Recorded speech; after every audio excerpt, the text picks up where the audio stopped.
چلتی پھرے اللہ کی زمین میں، ولا تمسوہا اور مت ہاتھ لگانا اسے، بسوء برائی کے ساتھ، فیأخذکم تو ورنہ آ پکڑے گا اللہ، عذاب علیم دردناک عذاب کے ساتھ۔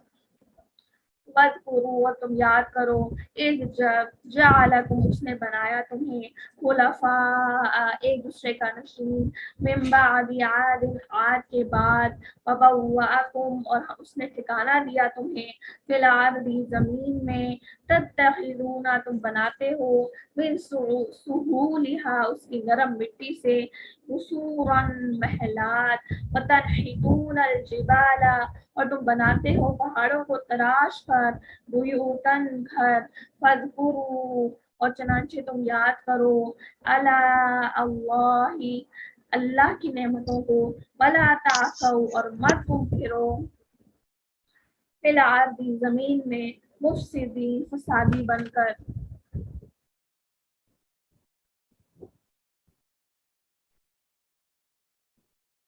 قال الملأ کہا ان وڈیروں نے، الذین جنہوں نے، استکبروا تکبر کیا، من قومہ اس کی قوم میں سے، للذین ان لوگوں کو جو استضعفوا کمزور سمجھے جاتے تھے، لمن آمن جو ایمان لے آئے تھے، منہم ان میں سے، اتعلمون کیا تم جانتے ہو، ان صالحا کہ بے شک صالح علیہ السلام، مرسل بھیجے ہوئے ہیں، میں رب بھی اپنے رب کی طرف سے، اور انہوں نے کہا، ان یقیناً ہم بما اس چیز پر کے ارسلا وہ بھیجا گیا، بھی اس کے ساتھ، مومنون ایمان لاتے ہیں، قال الذین استکبروا کہا ان لوگوں نے جنہوں نے تکبر کیا، ان بے شک ہم بالذی اس چیز کے ساتھ کے آمنتم ہم ایمان لائے ہو تم ایمان لائے ہو، بھی کافرون ہم تو کفر کرتے ہیں،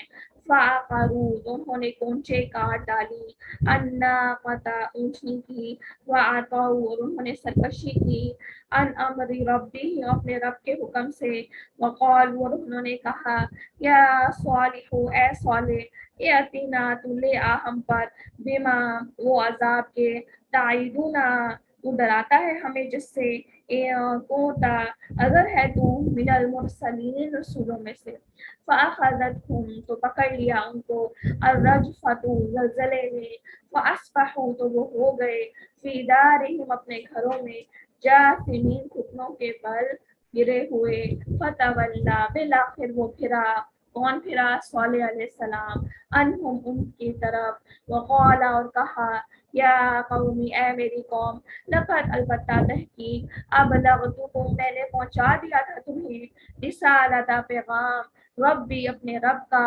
ونصحت اور میں نے خواہی کی تھی، لکم تمہاری، ولیکن اور لیکن، لا تحبون الناصحین نہیں تم پسند کرتے خیر خواہوں کو۔ تو یہ پورا واقعہ ہے جس کو میں نے کوشش کی ہے کہ ترجمہ آپ کے سامنے پڑھ دوں تاکہ ایک سلائڈ سا جو ایک کچی سی پکچر آپ کے ذہن میں اسٹیبلش ہو جائے کہ بیسیکلی اس قوم کا جرم کیا تھا اور اس قوم نے کس طرح سے نبی کی بغاوت کی اور ان کے لیے کیا نشانی آئی، اس کو کیسے انہوں نے ڈینائی کیا، کس طرح انہوں نے عذر پیش کیا، پھر ان کا انجام کیسے ہوا۔ تو لہٰذا سٹارٹ کرتے ہیں، بسم اللہ الرحمن الرحیم، اور ہم نے سمود کی طرف ان کے بھائی صالح علیہ السلام کو بھیجا اور انہوں نے فرمایا، اے میری قوم تم اللہ کی عبادت کرو جس کے سوا تمہارا کوئی معبود نہیں ہے۔ تو لہٰذا پچھلی آیات میں قوم ہود کا ذکر ہوا، ٹھیک ہے، ان کا ذکر مکمل ہوا، اب قوم سمود کا ذکر ہے، اور قوم سمود کو اللہ تعالیٰ قوم سمود کو جو ہے وہ عاد ثانی بھی کہا جاتا ہے۔ اب یہ پوائنٹس آپ لوگ لکھ لیجیے، تھوڑے اکیڈمک پوائنٹس ہیں۔ قوم سمود کو عاد ثانی بھی کہا جاتا ہے، اور اس قوم کا جو دوسرا نام ہے وہ اصحاب الحجر بھی ہے، ٹھیک ہے، وہ آگے ہم دیکھیں گے کیوں۔ اس کے علاوہ اس قوم کا ذکر قرآن میں 9 صورتوں میں آیا ہے۔ اس کا ذکر قوم سمود کا ذکر قرآن میں 9 صورتوں میں آیا ہے۔ یہ بھی ایک اکیڈمک پوائنٹ ہے، اس کو نوٹ ڈاؤن کر لیں۔ اور یہ قوم عرب کی آپ کہہ لیں کہ قدیم قدیم قوم تھی، سب سے پرانی، بہت پرانی، اور جس کے آثار آپ کو آج بھی ملتے ہیں کہ بہت بڑے بڑے اور دیو قد آدمی تھے، اور پہاڑوں کو تراش تراش کر ہی گھر بنایا کرتے تھے. بہت زیادہ امیری اور لگزوریس لائف سٹائل تھا، بہت زیادہ اللہ تعالیٰ نے ان کو دنیاوی لحاظ سے ترقی دے رکھی تھی. اور آپ اس کو سمجھ لیجئے کہ ارم نامی ایک شخص تھا جس کے 2 بیٹے تھے، ٹھیک ہے، جس میں سے ایک کی اولاد عاد کہلائی اور ایک کی اولاد سمود کہلائی، ٹھیک ہے. تو لہٰذا آپ کہہ لیں کہ عاد کے بعد جو لوگ بچے ان کو کیا کہیں گے؟ ہم سمود کہیں گے. اسی لیے قوم سمود کو کیا کہا جاتا ہے؟ عاد ثانیہ کہا جاتا ہے. عاد ثانیہ کیوں کہا جاتا ہے؟ کیونکہ جو قوم عاد تھی، یہ قوم سمود قوم عاد کی باقیات میں سے، یعنی قوم عاد پر جب عذاب آیا تو وہاں جو لوگ بچے، ان بچے ہوئے لوگوں میں جو لوگ بنے وہ بنی قوم سمود، ٹھیک ہے. تو لہٰذا وہی بات جو ہم ہر جگہ کرتے ہیں کہ بعض اوقات اب وہ تو نیک یافتہ لوگ تھے جو بچ گئے تھے، ٹھیک ہے، قوم عاد میں سے جو لوگ بچ گئے تھے وہ نیک یافتہ لوگ تھے، لیکن پھر آگے ان کی نسلوں میں بگاڑ شروع ہوا، وہ بنی قوم سمود، اور پھر اس کے اندر کس طرح بگاڑ آیا وہ ہم دیکھیں گے. تو لہٰذا وہی بات کہ بعض اوقات آباء و اجداد نیک ہوتے ہیں مگر آگے نسلیں باغی نکل آتی ہیں، آگے نسلیں جو ہیں وہ دین کے معاملے میں بہت زیادہ پیچھے اور باغی اور نافرمان نکل آتی ہیں. تو لہٰذا بہت ضروری ہے کہ اپنی نسلوں پر کام کیا جائے، ان کی تربیت پر بہت زیادہ کوشاں رہا جائے. اب نبی جس طرح سے ہر نبی نے دعوت دی، یہاں پہ بھی وہی ہے کہ آپ کو نظر آ رہا ہے کہ حضرت صالح علیہ السلام نے توحید کی دعوت دی. تو لہٰذا جس طرح پچھلی امتوں کی طرح حضرت صالح علیہ السلام نے بھی ان کو وہی دعوت دی، لیکن جس طرح پچھلی امتوں نے اپنی قوموں اپنے نبیوں کے ساتھ سلوک کیا، انہوں نے بھی اپنے نبی حضرت صالح علیہ السلام کے ساتھ ویسا ہی سلوک کیا. نہ صرف انہوں نے دعوت کو قبول کرنے سے انکار کیا بلکہ انہوں نے حضرت صالح علیہ السلام پر تہمتیں بھی لگانا شروع کر دی. اور پھر کیا ہوا کہ تہمتیں اس لیے لگاتے تھے کہ اگر ہم تہمتیں لگائیں گے تو لوگ ان کے پاس بھی نہیں بھٹکیں گے. لیکن جب انہوں نے دیکھا کہ ہماری ہر طرح کی رکاوٹوں کے باوجود جو ہے وہ صالح علیہ السلام تو اپنی روش پر قائم ہیں، اپنی جو دعوت ہے اس سے رک نہیں رہے ہیں، اور ان کی دعوت تو پھیلتی چلی جا رہی ہے، لوگ ان کے قریب ہی آتے چلے جا رہے ہیں. تو انہوں نے سوچا کہ اب ہم کچھ ایسا کوئی کام کرتے ہیں جس کے ذریعے سے یہ صالح علیہ السلام جو ہے وہ ان سے وہ کام بن ہی نہ پائے. تو انہوں نے کیا کیا؟ انہوں نے غیر معمولی قسم کا مطالبہ کیا، اور ان کے ذہنوں میں یہی تھا کہ چونکہ اس غیر معمولی مطالبے کو حضرت صالح علیہ السلام پورا نہیں کر سکیں گے تو لہٰذا وہ لوگ خود بخود مایوس ہو جائیں گے، اور یوں جو ہے وہ ہماری ان سے جان جو ہے وہ چھٹ جائے گی، ٹھیک ہے. تو لہٰذا پھر کیا ہوا؟ اس قوم کے بارے میں کیا آتا ہے کہ انہوں نے غیر معمولی قسم کا معجزہ طلب کیا، ٹھیک ہے، جو کہ عام قوموں نے طلب نہیں کیا. انہوں نے کیا طلب کیا؟ انہوں نے کہا کہ اے صالح، اگر آپ واقعی ہی اللہ کے نبی ہیں تو ہماری ایک پہاڑی ہے، اس کا نام ہے کاتبہ، آپ وہاں سے ایک ایسی اونٹنی کو نکال کر لائیں جو 10 ماہ کی حاملہ ہو، اور وہ قوی بھی ہو، تندرست بھی ہو، اور پھر وہ ایک ایسا بچہ جنے، اور پھر ہم اگر وہ ایسا کر لیں کہ وہ کبھی بھی ہو، تندرست بھی ہو، اس حال میں نکلے کہ وہ 10 ماہ کی حاملہ ہو، اور اس کے بعد پھر وہ بچہ بھی جنے، تو پھر ہم آپ کو نبی مان لیں گے. اور صالح علیہ السلام نے ان کو بہت سمجھایا. اس کو کہتے ہیں عذر، اس کو کہتے ہیں فضول کی جسٹیفیکیشن. ایک طرف ایک چیز سے منع کیا جا رہا ہے اور اصلاح کے لیے کام کیا جا رہا ہے، اگلی طرف آپ اسی انسان کو غلط ثابت کرنے کے لیے ایسی ایسی جسٹیفیکیشنز مانگ رہے ہیں، عذر پیش کریں گے. ہم تب مانیں گے جب ایسا ہوگا، ایسا کچھ کر کے دکھا، کچھ ڈفرینٹ ہونا چاہیے جس کو دیکھ کر ہم متاثر ہو جائیں. تو انہوں نے ایک ایسا ہی غیر معمولی قسم کا مطالبہ حضرت صالح علیہ السلام سے کیا، ٹھیک ہے نا.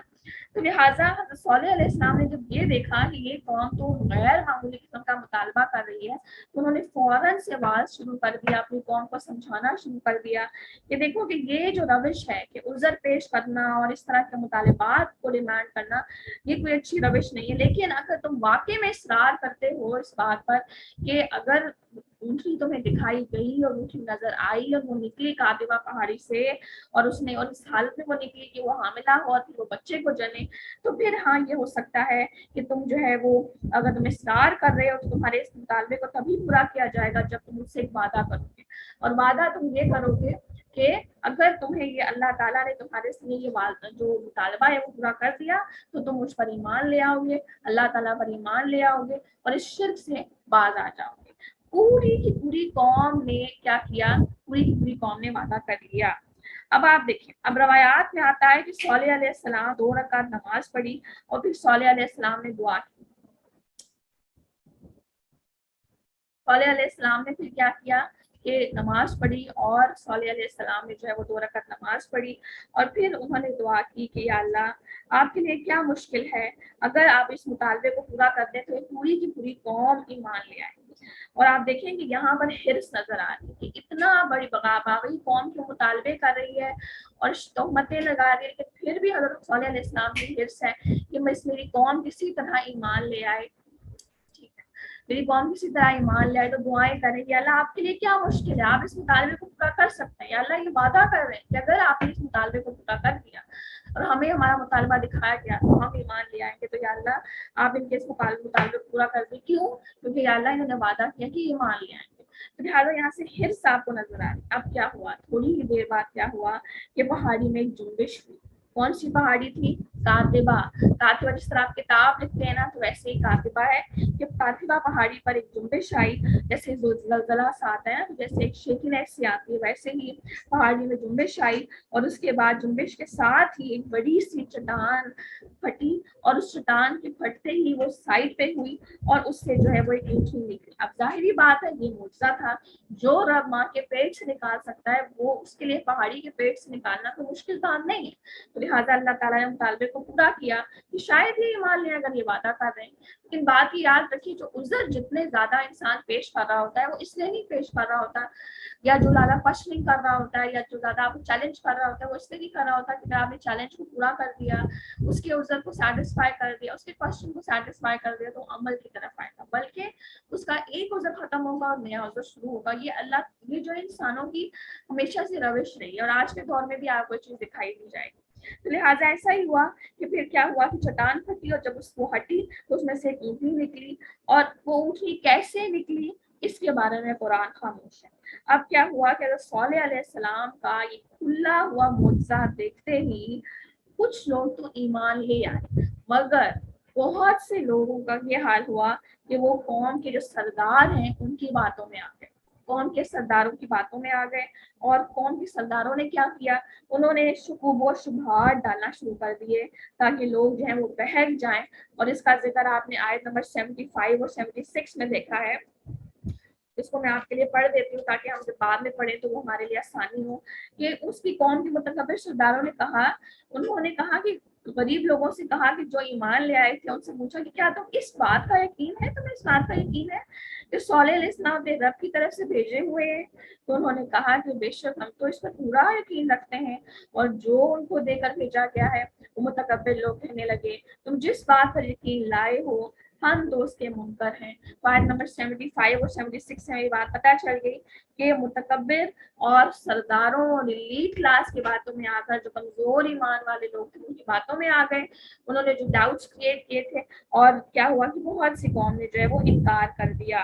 اب کیا ہوا کہ اس کے بعد آپ دیکھیں کہ کیونکہ انہوں نے اپنے لیے خود اس معجزے کو طلب کیا تھا. اس اونٹنی کے بارے میں آتا ہے کہ اونٹنی اتنی موٹی تازی تھی کہ یہ جدھر چلتی تھی جدھر سے گزرتی تھی وہاں سے جو جانور تھے وہ ڈر کر بھاگ جاتے تھے. کنویں سے پانی پیتی تھی تو سارا کا سارا پانی پی جاتی تھی. تو لہٰذا اب کیا ہوا کہ اس میں ہمارے لیے ایک بہت بڑا لیسن ہے کہ ہم بھی کبھی کبھار اپنے لیے ایک ناکام مانگ لیتے ہیں، جس پر مانگنے کے بعد ہمارے اوپر ذمہ داریاں اور آزمائشیں اور مشکلات کا ایک نیا دروازہ کھل جاتا ہے. انہوں نے اپنے لیے ناکام مانگی، ہم بھی اپنے لیے ناکام مانگ لیتے ہیں، ایسی اونٹنی مانگ لیتے ہیں. میں بہت زیادہ اس کی ڈیٹیل میں نہیں جاؤں گی، ہر انسان اس بات کو سمجھ سکتا ہے، لیکن آپ کو چھوٹی سی مثال دے سکتی ہوں کہ مثال کے طور پر ایک اسٹوری میں نے پڑھی تھی. اس میں یہی تھا کہ ایک عورت جو ہے وہ اس نے اپنے جو ہے وہ بیٹی کے لیے رشتہ جو ہے وہ تلاش کیا اور فائنلی رشتہ آ گیا. جب رشتہ آیا تو بڑی متاثر تھی کیونکہ وہ خوبصورت بھی بہت تھا، نسب بھی بڑا اعلیٰ تھا، پڑھائی بہت اچھی تھی، بہت خوبصورت، بہت مالدار، بڑا ہی باہر سے پڑھ کے آیا ہوا تھا، بڑا ہی ویل اسٹیبلش بیک گراؤنڈ تھا فیملی کا. تو اس سب سے متاثر ہو کر اس نے اپنی بیٹی کا رشتہ دے دیا. لوگ کہے کہ یار استخارہ تو کر لو، استخارہ کر لو، اس میں خیر ہے تو دو. نہیں میں اس سے راضی ہوں، میں اس سے مطمئن ہوں، بہت پڑھا لکھا ہے، باہر سے پڑھ کے آیا ہے، بہت زیادہ مال و دولت ہے، یہ سب کچھ. تو لہٰذا بعد میں کیا ہوا کہ جب رشتہ ہو گیا، شادی ہو گئی، تو پتہ چلا کہ وہ تو قادیانی فیملی تھی اور جس کی وجہ سے بیٹی کا ایمان بھی داؤ میں چلا گیا اور بیٹی بھی کفر کے دائرے میں داخل ہو گئی. تو لہٰذا بعض اوقات ہم اپنے لیے ایسی چیزیں مانگ لیتے ہیں کہ اللہ مجھے تو یہ ہر حال میں چاہیے, مجھے یہ شخص چاہیے, مجھے یہ جاب چاہیے, مجھے یہ گھر چاہیے, مجھے یہ پراپرٹی چاہیے, مجھے یہ چاہیے, ہر حال میں چاہیے, یا اللہ تو مجھے عطا کر, یا اللہ تو مجھے عطا کر. اور ہم یہ نہیں دعا کر رہے ہوتے یا اللہ اگر اس میں خیر ہے, یا اللہ اگر اس چیز میں میرے لیے دنیاوی لحاظ سے, دینوی لحاظ سے, اخروی لحاظ سے بہتری ہے تو یا اللہ مجھے اس کے قریب کر دے اور اس کو میرے قریب کر دے. نو میٹر وہ کوئی بھی چیز ہے جو آپ مانگ رہے ہیں, کوئی بھی چیز ہے جو آپ اللہ تعالیٰ سے ڈیمانڈ کر رہے ہیں, اور یا اللہ اگر یہ چیز میری دنیاوی لحاظ سے, میرے دینی لحاظ سے, میرے اخروی لحاظ سے بہتر نہیں ہے اور میرے لیے شر کا سبب ہے تو یا اللہ اس کو مجھ سے دور کر دے, مجھے اس سے دور کر دے, اور پھر میرے لیے کوئی بہتر رہنمائی کر دے کہ وہ جہاں کہیں بھی ہو اس کو میرے قریب لے اور پھر مجھے اس پہ راضی کر دے. ہم یہ دعا نہیں مانگتے بلکہ ہم اللہ تعالیٰ سے اصرار کرتے ہیں. تو بعض اوقات چیزوں پر اصرار کرنے سے اللہ تعالیٰ دے دیتا ہے مگر پھر ہم آزمائش میں ڈل جاتے ہیں. تو ہمیشہ جب کوئی چیز اللہ تعالیٰ سے ڈیمانڈ کی جائے, کوئی بھی دعا کی جائے تو لازمی ہے کہ اللہ تعالیٰ سے مشورہ کیا جائے, جو کہ ہے استخارہ. اور نبی صلی اللہ علیہ وسلم صحابہ کرام اس طرح تلقین کیا کرتے تھے جس طرح آیات کی تلقین ہوتی ہے. اور لہٰذا بہت ضروری ہے کہ جب ہم اپنے فیصلے کر رہے ہیں اور اللہ تعالیٰ سے دعائیں مانگ رہے ہیں, کیونکہ ہمارا علم کامل نہیں ہے, ہمیں غیب کا علم نہیں ہے, ہمیں نہیں پتا کون ہمارے لیے فیوچر میں بہتر ہے یا نہیں ہے, کیا چیز ہمارے لیے بہتر ہے یا نہیں. تو اللہ تعالیٰ سے دعائیں مانگنی چاہیے کہ اللہ اگر اس میں خیر ہے. انہوں نے بس کہہ لیا نہیں ناکا آنی چاہیے, لیکن جب وہ آئی تو ان سے ہینڈل نہیں ہو رہا تھا. وہ تو بہت زیادہ ایک معجزہ تھا, بہت ایک جائنٹ باڈی کی تھی, جانور ڈر رہے تھے, کنویں ویران ہو رہے تھے, سبزے ویران ہو رہے تھے کیونکہ وہ بہت زیادہ کھانا پینا سا تھا. تو لہٰذا وہ ایک نئی آزمائش میں ڈال گئے, ذمہ داریاں ان کے اوپر بڑھ گئیں اور یہ سب کچھ عرصہ تو انہوں نے برداشت کیا, لیکن اس کے بعد انہوں نے اس کو نقصان پہنچایا اور فائنلی اس کو قتل کر دیا, جبکہ حضرت صالح علیہ السلام نے ان کو کلیئرلی وارن کیا تھا کہ اس اونٹنی کو, کیونکہ یہ اللہ تعالیٰ کی نشانی ہے, تو اس کو نقصان مت پہنچانا ورنہ تم پر عذاب آ جائے گا. اس کو ہم آگے دیکھتے ہیں. تو پھر کیا ہوا, جب انہوں نے قتل کر دیا تو راتوں رات کیا ہوا کہ پوری کی پوری قوم کو تباہ کر دیا گیا. پہلے بجلی کی کڑک اور چمک کا ان کے بعد عذاب آیا, پھر ساتھ ہی چیخ کا بھی عذاب آیا جس کا قوم ذکر جو ہے وہ سورہ ہود میں آتا ہے. اور ایک دو عذاب, چیخ کا عذاب. آپ کبھی سوچیں کہ کبھی جو ہے وہ کوئی سائرن جو ہے وہ ساؤنڈ کر رہا ہے اور وہ اس کی آہستہ آہستہ آواز جو ہے وہ بڑھتی جا رہی ہے, تو لگتا ہے جیسے انسان کے کان پھٹ جائیں گے. کبھی اگر آپ نے تراویح پریئر اٹینڈ کی ہو تو اگر آپ انفارچونیٹلی یا فارچونیٹلی, مجھے اپروپریٹ ورڈ مجھے نہیں پتا, لیکن اگر آپ اسپیکر کے بالکل پاس اگر بیٹھ جاتے ہیں اور اسپیکر جو ہے وہ بہت ہی زیادہ لاؤڈ ساؤنڈڈ ہے تو پھر آپ تھرو آؤٹ ڈسٹرب رہتے ہیں. آپ کا فوکس جو ہے وہ نماز میں نہیں رہتا بلکہ اس آواز پہ رہتا ہے اور وہ آپ کے کانوں کو, پردوں کو ہٹ کر رہی ہوتی ہے. اور اگر وہ اسپیکر خدا نخواستہ اتنا زیادہ اونچا ہو جائے کہ وہ پھٹ جائے تو اس کے پاس جو آدمی بیٹھا ہے اس کا کان بھی پھٹ سکتا ہے. تو لہٰذا چیخ کا عذاب ان کے اوپر آیا, اور یہ چیز کوئی نارمل نہیں ہے, یہ بہت بڑا عذاب ہے. اور پھر چیخ کے عذاب کے بعد کیا ہوا کہ بجلی کی کڑک اور چمک کے ساتھ اس پوری کی پوری قوم کو تہس نہس کر دیا گیا. تو آپ دیکھ رہے ہیں کہ ہر عذاب جو ہے وہ چاہے زمین سے آ رہا ہے یا وہ آسمان سے آ رہا ہے, کچھ پہ ہواؤں کا آ رہا ہے, کچھ پہ بارشوں کا آ رہا ہے, کچھ پہ کڑک کا آ رہا ہے, کچھ پہ بجلی کا آ رہا ہے. تو جب یہ چیزیں ہم ایکسپیرینس کر رہے ہوتے ہیں تو ہمیں اس طرح سے خوف شاید نہیں آ رہا ہوتا, لیکن نبی صلی اللہ علیہ وسلم کی حالت ہے کیونکہ وہ ان کو اللہ تعالیٰ وحی کے ذریعے بتا چکا تھا کہ وہ چیزیں جن سے قوموں کو ہلاک بھی کیا گیا ہے. اگر یہ باعث رحمت ہے بارش, یہ ہوائیں, تو ان کے ذریعے قوموں کو ہلاک بھی کیا گیا ہے. تو نبی صلی اللہ علیہ وسلم چین سے نہیں بیٹھتے تھے, آگے پیچھے رہتے تھے. لہٰذا بہت ضروری ہے وہی لیسن ریپیٹ کرنا کہ ان سرکمسٹانسز میں کثرت کے ساتھ توبہ کی جائے, عبرت کی نگاہ سے ان کو دیکھا جائے. ایسی ویڈیو میں نے آپ کو لاسٹ ٹائم کل شاید شیئر کی تھی ویڈیو, اس کو بھی آپ دیکھیں گے تو آپ کو پتہ چلے گا کہ وہ ہوا کا عذاب ہے, ٹورنیڈو کی فارم میں ہے, ایک سائیکلون ٹائپ ہے, اور وہ اتنا اس کی سپیڈ ہے کہ وہ اس کے جدھر وہ آپ کہہ رہے ہیں وہ سائیکلون یا وہ طوفانی ریلا ٹریول کر رہا ہے, وہاں کے گھر تباہ ہو رہے ہیں, وہاں کی سواریاں تباہ ہو رہی ہیں. اور یہاں پر تو کڑک کا عذاب ہے, اور کڑک کا عذاب جو ہے وہ گویا ایک بندے کو اگر سپارک لگ جائے تو وہ اکڑ کے ادھر ہی پڑا رہ جاتا ہے, اس کی باڈی جو ہے وہ ہل نہیں سکتی, وہ اپنے لیے اپنے آپ بچانے کے لیے اپنا ہاتھ پیچھے نہیں کر سکتا کیونکہ آپ کی باڈی میں پورا سپارک پھیل چکا ہے. تو بالکل یہاں پر ان کو سپارک کے ذریعے تباہ کیا گیا.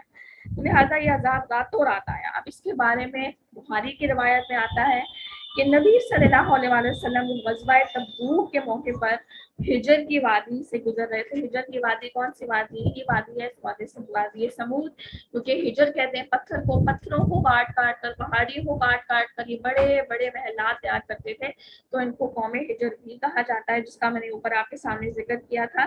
تو کیا ہوا کہ ایک دفعہ نبی صلی اللہ علیہ وسلم غزوہ تبوک کے موقع پر ہجر کی وادی سے گزر رہے تھے، تو صحابہ نے کیا کیا کہ جو سمود کا کنواں ہے وہاں سے پانی بھرا اور وہاں سے جو ہے وہ آٹا گوندنے کی تیاری کرنا شروع کر دی. تو جب آپ صلی اللہ علیہ وسلم کو یہ بات پتہ چلی تو آپ صلی اللہ علیہ وسلم نے فرمایا کہ آٹا گرا دو اور ہانڈیاں الٹ دو اور اپنے جانوروں کو کھلا دو. حالانکہ یہ بات ہمارے سامنے بالکل کرسٹل کلیئر ہے کہ جو واقعہ تبوک ہے، جنگ تبوک ہے، یہ بڑی ہینڈ ٹو ماؤتھ جنگ تھی. مسلمان بہت زیادہ کمزور تھے، بہت زیادہ گرمی اور بہت زیادہ بھوک اور پیاس. اس کے باوجود نبی صلی اللہ علیہ وسلم نے کیا حکم کیا کہ آٹے کو گرا دو، ہانڈیوں کو الٹ دو اور جانوروں کو کھلا دو، کیونکہ یہ بستی ہے جس پر اللہ تعالیٰ کا عذاب آیا تھا. نہ یہاں کھڑے ہونا، نہ یہاں کی کسی چیز سے فائدہ اٹھانا، آگے جا کر کہیں اور پڑاؤ ڈالو. جس قوم کے اوپر بدبختی اتری، جس قوم کے اوپر اللہ تعالیٰ کی لعنت اتری، اس جگہ پر نہ ٹھہرنا ہے، نہ وہاں کو انجوائے کرنا ہے. آج ہم بہت سی جگہوں پہ جاتے ہیں جہاں پہ ہم دیکھتے ہیں کہ پچھلی قوموں کی جو ہے وہ آپ کیا کہتے ہیں باقیات ملتے ہیں اور ہم وہاں پہ بڑا خوش ہو رہے ہوتے ہیں. جو داڑو ایک مثال ہے، پکچرز کھینچ رہے ہیں، بڑا خوش ہو رہے ہیں، کلک کر رہے ہیں، جی میموریز بن رہی ہیں، جی ہم یہاں گئے تھے. لیکن قرآن یہ اصول سکھا رہا ہے کہ جب ایسی جگہوں کو وزٹ کیا جائے تو عبرت کی نگاہ سے وزٹ کیا جائے. اس کا رسول ہمیں ایک اور حدیث میں پتہ چلتا ہے کہ 9 ہجری میں تبوک جاتے ہوئے رسول اللہ صلی اللہ علیہ وسلم اور آپ صلی اللہ علیہ وسلم کے صحابہ کا ان کے مساکین اور وادیوں سے گزران ہوا، تو جس پر آپ صلی اللہ علیہ وسلم نے فرمایا کہ معذب قوموں یعنی جن پر عذاب ہوا ان قوموں کے علاقوں سے گزرو تو روتے ہوئے، یعنی عذاب الہی سے پناہ مانگتے ہوئے گزرو. تو یہ بخاری کی روایت میں ہمیں پتہ چلتا ہے. تو بہت ضروری ہے کہ جو ہم ایسی جگہوں کو وزٹ کریں تو عبرت کی نگاہ سے وزٹ کریں، توبہ اور استغفار ہماری زبانوں پر جاری ہو. اور یہ جو ہم لوگ فضولیات قسم کی چونچلے کرتے ہیں، پکچرز کھینچ رہے ہیں، یہ کر رہے ہیں، خوش ہو رہے ہیں، پارٹیز کر رہے ہیں، بیٹھ کے کھانا پینا کر رہے ہیں، ایسی جگہوں پر ٹھہرنا بھی نہیں ہے. نبی صلی اللہ علیہ وسلم نے کیا کہا کہ نہ یہاں پر ٹھہرنا، نہ یہاں پر کھڑے ہونا، نہ یہاں ہی کسی چیز سے فائدہ اٹھانا. تو یہ بڑا ایک اہم نکتہ ہے جس پر غور و فکر کرنے کی ضرورت ہے. اب آپ یہاں پر ایک اور بڑی امپورٹنٹ چیز دیکھیں گے، قوم سمود کے لیے جو نشانی اتری، جو معجزہ اترا، وہ کیا تھا؟ وہ اونٹنی تھی. تو لہٰذا کیا ہوا، اونٹنی انہوں نے طلب تو کر لی، مانگ تو لی، مگر وہ اس کے مطالبوں کو پورا نہ کر سکی اور جس کی وجہ سے وہ قوم تباہ ہو گئی. بالکل اسی طرح نبی صلی اللہ علیہ وسلم کا بھی معجزہ ہے یہ قرآن. یہ قرآن نبی صلی اللہ علیہ وسلم کا معجزہ ہے اور یہ قیامت تک رہے گا اور یہ زندہ کتاب ہے. اور اس کے بارے میں، اور یہ زندہ کتاب کیسے ہے، آپ جتنا زیادہ اس کو کھلے دل کے ساتھ اس قرآن کو پڑھتے چلے جائیں گے آپ کو پتہ چلے گا، آپ کو محسوس ہی نہیں ہوگا کہ یہ 1400 سال پہلے یہ کتاب اتری ہے. آپ کو لگے کہ جیسے یہ کتاب آپ سے بات کر رہی ہے، آپ کو اپنے مسائل کا حل ملے گا. اور ہر بار جب آپ جو ہے کہ آپ کے ذہن میں کوئی بات چل رہی ہوگی آپ کو اپنا جواب آیات میں ملے گا. اور یہ اللہ تعالیٰ کا قانون اور وعدہ ہے، کیونکہ اللہ تعالیٰ اس میں گویا اپنے بندے سے بات کر رہا ہوتا ہے. اور کتنے ہی لوگ ہیں جو نیا قرآن کو سٹارٹ کرتے ہیں، جوائن کرتے ہیں، تو پھر جب آپ ان سے جو ہے وہ آپ کہہ لیں کہ فیڈ بیک لیتے ہیں کہ یار آپ کا قرآن کے ساتھ کیسا ایکسپیرینس جا رہا ہے، تو یہی ایکسپیرینس شیئر کرتے ہیں. وہ کہتے ہیں ہمارا دل ہی نہیں کرتا قرآن کو چھوڑنے کا، ہمیں لگتا ہے اسے قرآن مجھ سے باتیں کرنا ہے. اور میں ہر بار جو مسائل میرے ذہن میں ہوتے ہیں ان کا جواب مجھے آیات میں مل جاتا ہے جب میں ان کی تلاوت کرتی ہوں. فرق کہاں ہے، کیا ہم ان کی تقاضا پورا کر رہی ہوں. تو لہٰذا قرآن بھی ہمارے پاس اللہ تعالیٰ کا معجزہ ہے، لیکن اگر ہم بھی اس کے تقاضے کو پورا نہ کر سکیں تو ہمارے لیے بھی تباہی. اور میں نے اس کے اوپر بہت بات کی تھی لاسٹ ٹائم بھی، اس کے بارے میں لاپرواہی کا رویہ برتنا، نہ اس پر غور و فکر کرنا، نہ اس کو پڑھنا، نہ اس کو سمجھنا، نہ اس کو اپنی زندگی کی پرائیورٹی بنانا، نہ اس کو آگے پھیلانا، نہ اس کے پیغام کو لوگوں میں عام کرنا، اس چیز سے خود کو بالکل غافل رکھنا اور دنیا ہی کے معاملات کو اپنی پرائیورٹی پہ رکھنا، یہ ہے قرآن کے تقاضوں کو پورا نہ کرنا. تو ایسی قوموں پر تباہی آتی ہے. اور آج دیکھ لیں کہ 3 سال لگبھگ ہونے لگے ہیں اور ہم ادھر ہی پھنسے ہوئے ہیں وبا میں، اور نہ جانے اب کتنا عرصہ لگے گا اس سے نکلنے میں. اور سب ہمارے جو آپ کہہ لیں کہ معاملات ہیں وہ کلوز ہوئے ہیں. لیکن اس کے باوجود ہمارے دل اتنے بحث ہو چکے ہیں اور اتنے کٹر ہو چکے ہیں اور اتنے سخت ہو چکے ہیں کہ ہمیں معلوم ہی نہیں ہو رہا کہ ہمارے اوپر ایک عذاب منڈلا رہا ہے.